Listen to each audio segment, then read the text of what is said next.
Yeah, fellow countrymen and women, I'm here to address you once again in the course of our nation's history. I'm here to talk about a bill that has been proposed in the House of Representatives by the Speaker of the House of Representatives, Honorable Femi Gbajabiamila. And the bill is titled Control of Infectious Disease Bill 2020. I want to start by saying this bill is not a holy bill. This bill is satanic. This bill is not Nigeria friendly. This bill is an importation of colonial mentality. This bill can as well be christened the Bill Gates bill. The bill I've gone through and I've seen that Section 19, Section 30, and Section 46 of the bill completely contravene the provisions of the Constitution of the Federal Republic of Nigeria. It contravenes Section 34. It contravenes Section 35 of the Constitution. It's contravened not only the section that talks about the dignity of man, it also talked about the section that talks about our fundamental human rights, chapter 4. As I speak to us today, if you look at this bill, if we eventually pass this bill, then you will find out that we are moving to a police-controlled state. And if we can remember, Section 1(3) of the Constitution says any law that is not in compliance with the provision of the Constitution of the Federal Republic of Nigeria or is in conflict with the Constitution of the Federal Republic of Nigeria to the level of inconsistency shall be null and void. So we can see that this bill contravenes Section Chapter 4 of the Constitution that talks about the fundamental human rights. It also contravenes the right to liberty of human persons in Section 34. It also contravenes the provision of Section 35 that talks about the dignity of human person.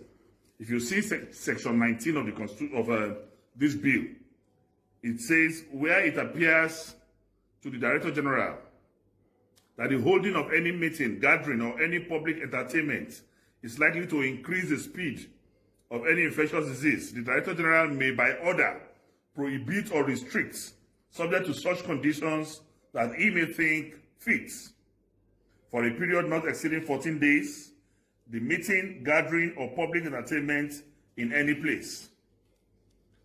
Section 19(2) of the bill says an order under subsection 1 may be renewed by the Director General from time to time for such period not exceeding 14 days, as he may, by written notice, specify.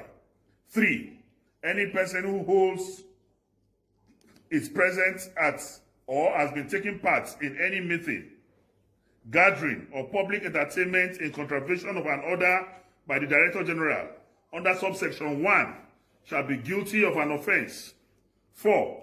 A health officer or a police officer may take any action that is necessary to give effect to an order under subsection 1.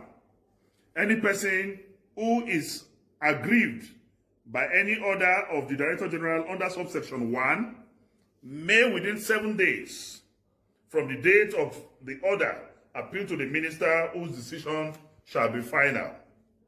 Notwithstanding that any appeal under subsection 4 is pending, an order made by Director General under subsection 1 shall take effect from the date specified by the Director unless the minister otherwise directs.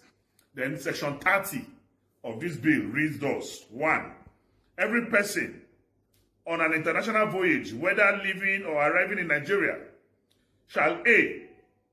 have undergone vaccination or any other prophylaxis against all or any of the diseases as may be prescribed. B. And produce valid international certificates of vaccination or any order to any port health officer. Notwithstanding subsection 1B, a port health officer may require such person to undergo vaccination or other prophylaxis and may subject him to isolation or surveillance for such a period as the port health officer deems fit. 3. The port health officer may, in his discretion, return any person not being a citizen of Nigeria who arrives in Nigeria in contravention of subsection 1 to his place of origin on embarkation, at the expense of the owner or agent of the vessel by which the person arrived in Nigeria. 4. The owner, master, or agent of any vessel shall ensure compliance with subsection 1 in respect of any person or board its vessel. Then we have section 46. Section 46 reads thus, 46.1. The parent or guardian of every child in Nigeria shall ensure that the child is vaccinated against the disease set out in the fourth schedule.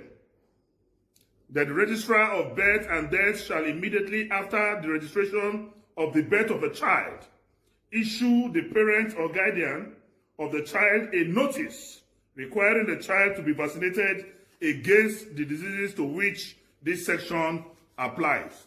So what we have seen from this bill altogether is forceful vaccination, using the instruments of the police to make sure that against individuals' will or wish, you are being vaccinated. And we say no to such a devilish bill. We say no to such satanic bills, and it will not stand. We will fight this bill with the last drop of our blood. And we are advising Honorable Femi Gbajabiamila, if he is not an agent of Bill Gates, then he should withdraw this bill immediately. God bless Nigeria. I'm Dino Melaye.